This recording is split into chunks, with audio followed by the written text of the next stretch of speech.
پاکستان کی قرارداد سب سے پہلے سندھ کی صوبائی اسمبلی نے 1943 میں پاس کی تھی۔ اس اسمبلی میں یہ قرارداد پیش کرنے والے غلام مرتضی شاہ تھے، جنہیں عرف عام میں جی ایم سید کے نام سے جانا جاتا ہے۔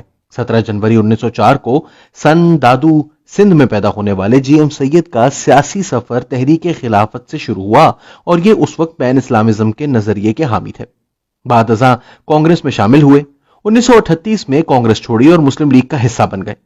پاکستان بننے کے بعد مسلسل سندھ کے حقوق کی لڑائی لڑتے لڑتے 1995 میں ان کا انتقال ہوا تو سامنے یہ آیا کہ گزشتہ ایک صدی کے دوران سب سے زیادہ عرصہ سیاسی قید کاٹنے والے لیڈر تھے، یہاں تک کہ جنوبی افریقہ کی سیاہ فام تحریک کے عظیم رہنما نیلسن منڈیلا سے بھی انہوں نے کوئی 6 مہینے زیادہ جیل کاٹ رکھی تھی۔ نیا دور نے پاکستان کے نامور غدار سیریز کا آغاز جی ایم سید سے کرنے کا فیصلہ اس لیے کیا ہے کیونکہ یہ پاکستان بننے سے پہلے ہی اس مسند پر فائز ہو گئے تھے۔ آج ٹویٹر پر میں بھی غدار ہوں کا ہیش ٹیگ ملک بھر میں ٹرینڈ کر رہا ہے تو یہ کہا جا سکتا ہے کہ آج اس ملک میں غدار قرار دیا جانا جمہوری آزادیوں کے حصول کی جدوجہد میں شریک ہونے کے مترادف ہے۔ جی ایم سید 1946 سے اس روش پر قائم تھے۔ جے آر آر ٹولکین کے شہرۂ آفاق ناول the Lord of the Rings میں جس شخص کے پاس یہ رنگ یعنی انگوٹھی ہو وہ اس کو اپنے پاس رکھنے کے لیے کسی بھی حد تک جانے کو تیار ہوتا ہے۔ یہ انگوٹھی اسے ایک ہیرو سے ولن بھی بنا سکتی ہے۔ کچھ یہی حال طاقت کا ہے، جس کے پاس ہوتی ہے وہ اسے کسی صورت چھوڑنے کو تیار نہیں ہوتا۔ اس کے لیے پھر چاہے اسے اپنے سارے سابقہ نظریات کی بلی دینا پڑے، اسے کوئی فرق نہیں پڑتا، بس طاقت اور اقتدار ہی اس کا مطمع نظر رہ جاتا ہے۔ پاکستان بنا تو یہاں کی فوج میں پنجابیوں کی ایک بہت بڑی اکثریت تھی، جبکہ بیوروکریسی میں مہاجروں کا حصہ اپنی آبادی کے مقابلے میں کہیں زیادہ تھا۔ آزادی کے بعد پہلی دہائی تو اقتدار پر بیوروکریسی کا ہر طرح سے غلبہ رہا اور پھر یہ طاقت فوج اور بیوروکریسی نے آپس میں بانٹ لی۔ اس سارے کھیل میں وہ قومیتیں جن کی فوج یا بیوروکریسی میں نمائندگی نہ ہونے کے برابر تھی، یہ نظریہ سازی کے عمل سے رفتہ رفتہ باہر ہوتی گئیں۔ 1947 کے بعد پاکستان میں شامل ہونے والے صوبوں میں بنگال ہندوستان کا وہ واحد صوبہ تھا جہاں پاکستان کے لیے ایک پاپولر تحریک موجود تھی۔ ملک بننے کے بعد بنگال سے منتخب ہونے والے سب لیڈروں کو غداری کے سرٹیفکیٹ اسی لیے بانٹے گئے تھے۔ معاملہ کچھ یوں ہے کہ 1943 میں سندھ اسمبلی نے قرارداد پاکستان منظور کی تو یہ قرارداد جی ایم سید نے ہی پیش کی تھی، لیکن 1946 کے انتخابات کے موقع پر قائد اعظم محمد علی جناح کے ساتھ ان کا شدید اختلاف ہو گیا۔ ایک تو جی ایم سید صاحب کو شکوہ تھا کہ قائد اعظم نے سندھ کی صوبائی خود مختاری پر ان سے جو وعدے کر رکھے تھے وہ انہیں اب پورا کرنے کو تیار نہ تھے۔ دوسرا اور زیادہ اہم اختلاف سندھ میں مسلم لیگ کی ٹکٹوں کے فیصلے پر تھا۔ جی ایم سید کا ماننا تھا کہ قائد اعظم لوٹوں کو مسلم لیگ میں شامل کر کے سندھ کو ان وڈیروں کے رحم و کرم پر چھوڑ دیں گے جو صدیوں سے اس کے عوام کا خون چوستے آئے تھے۔ انہوں نے آل انڈیا مسلم لیگ چھوڑی اور اپنی پروگریسو مسلم لیگ بنا لی۔ بعد ازاں ان کے خدشات درست ثابت ہوئے۔ یوں بھی قائد اپنے کسی وعدے کو پورا کرنے کے لیے پاکستان بننے کے بعد زیادہ عرصہ زندہ ہی نہ رہ سکے، مگر اس سے پہلے ہی یعنی 1946 میں جی ایم سید غدار کا لقب پا چکے تھے۔ پاکستان بننے کے بعد انہوں نے سندھ کے حقوق کے لیے جدوجہد جاری رکھی۔ پاکستان بننے کے کچھ ہی عرصے بعد انہوں نے پاکستان کی پہلی حزب اختلاف کی جماعت یعنی پاکستان پیپلز پارٹی کی خان عبدالغفار خان کے ساتھ مل کر بنیاد رکھی۔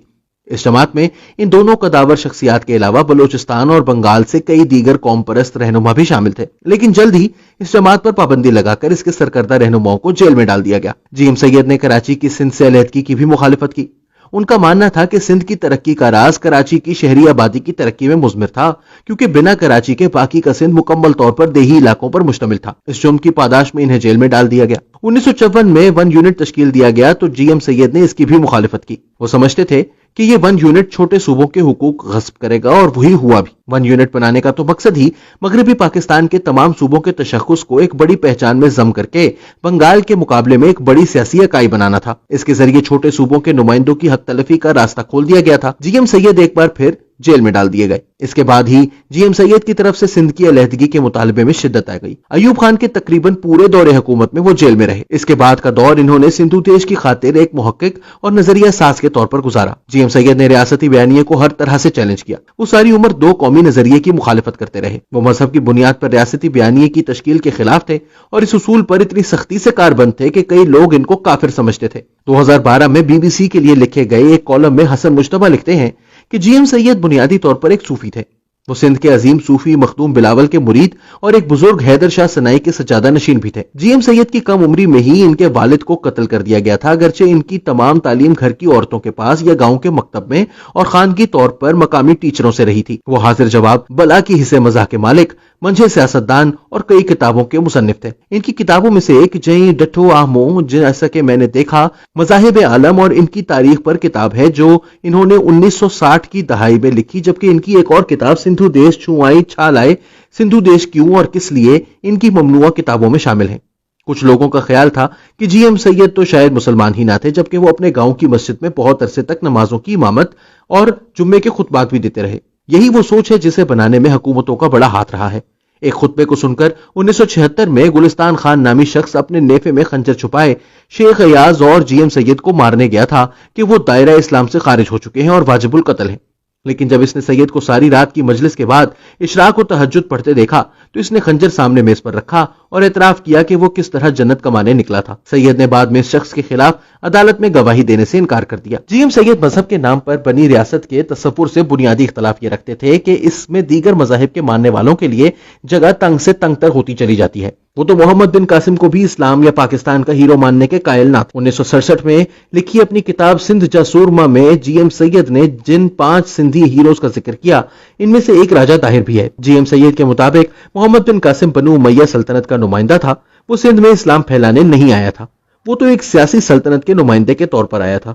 ان کے مطابق سندھ میں اسلام صوفیہ نے پھیلایا، جبکہ سندھ کا ہیرو راجہ طاہر تھا جس نے ایک سامراجی قوت کے ساتھ لڑنے کا فیصلہ کیا اور لڑتا ہوا مارا گیا۔ انہوں نے مسلمانوں کو حملہ آور ہی لکھا جنہوں نے اس خطے کی تہذیب کو برباد کیا۔ وہ راجہ طاہر، شاہ عبد اللطیف بھٹائی، شاہ عنایت اور شاہ بلاول کے پرستار تھے۔ انہوں نے راجہ طاہر کو محمد بن قاسم کے مقابلے میں ایک ہیرو کے طور پر پیش کر کے ریاست کو زبردستی اسلامائز کرنے کی کوششوں کی مخالفت کی۔ سندھ کی سیاست کو لیکن ذوالفقار علی بھٹو کی پیپلز پارٹی نے آتے ہی تبدیل کر کے رکھ دیا۔ یہ جماعت جہاں اپنی سیاسی قوت سندھ سے حاصل کرتی تھی اور سندھ کی حد تک قومیت پرستی کا پرچار بھی جاری رکھتی تھی، لیکن بنیادی طور پر ایک وفاقی جماعت تھی جس نے سندھی قوم پرستی کی سیاست کو اپنی قومی سطح کی مقبول سیاست کے ذریعے انتہائی کمزور کر دیا۔ تاہم ذوالفقار علی بھٹو کے عدالتی قتل کے بعد جنرل ضیاء الحق نے جی ایم سید کو اپنے قریب کرنے کی کوشش کی، لیکن اس کا مقصد محض سندھ میں پیپلز پارٹی کی مقبولیت کا مقابلہ کرنا تھا۔ جنرل ضیاء کے مرنے کے بعد نواز شریف کے پہلے دور حکومت میں جی ایم سید کو نظر بند کیا گیا اور بے نظیر بھٹو کی دوسری حکومت نے بھی اس نظر بندی کو ختم نہ کیا۔ 1995 میں اپنی وفات کے وقت تک جی ایم سید نظر بند رہے۔ ان کی عمر 91 برس تھی اور ان کی سیاسی جدوجہد 76 برس کے طویل عرصے پر محیط ہے۔ جی ایم سید نے 65 کتب لکھی جن میں سیاست، ادب، تاریخ، تصوف اور مذہب کو موضوع بحث بنایا۔ مذہب کے معاملے میں وہ ایک صوفی تھے اور 7 کٹر سیکولر نظریات کے حامل۔ انہوں نے 2 قومی نظریے کو چیلنج کیا جو کہ نظریہ پاکستان کی بنیاد ہے۔ وہ شاید پاکستان کے واحد سیاستدان تھے جنہوں نے دھڑلے سے پاکستان سے علیحدگی کی مانگ کی اور ساری عمر اس مطالبے پر سیاسی طریقے سے جدوجہد کرتے رہے۔ ان کے نظریات خواہ ہمیں قبول ہوں یا نہ ہوں، وہ اس دھرتی کے مالک، اس ملک کے بننے سے پہلے سے تھے جس نے انہیں ہمیشہ غدار گردانا۔ سندھ ان کے آبا کا دیش ہے، وہ اس کی مٹی سے محبت کرنے والے ایک صوفی تھے جس نے اپنے نظریات پر سختی سے کار بند رہتے ساری عمر گزار دی، قید و بند کی صعوبتیں بھی برداشت کی، حکومتوں کا عتاب بھی سہا، لوگوں کا دشنام بھی، لیکن اپنے نظریے سے پیچھے نہیں ہٹے۔ جی ایم سید اس دھرتی کے بیٹے تھے اور اسی دھرتی میں دفن ہوئے۔ حسن مجتبیٰ کے مطابق وہ پاکستان کے وجود اور مستقبل سے مایوس تھے۔ یہ وہی جی ایم سید تھے جو پاکستان کے بانی کے قتل کی افواہیں سن کر دہاڑے مار مار کر رونے لگے تھے۔ محمد علی جناح پر قاتلانہ حملے کے منصوبے میں ایک سندھی کے پکڑے جانے پر انہوں نے کہا تھا کہ حیرت اس بات کی ہے کہ سندھی بھی انتہا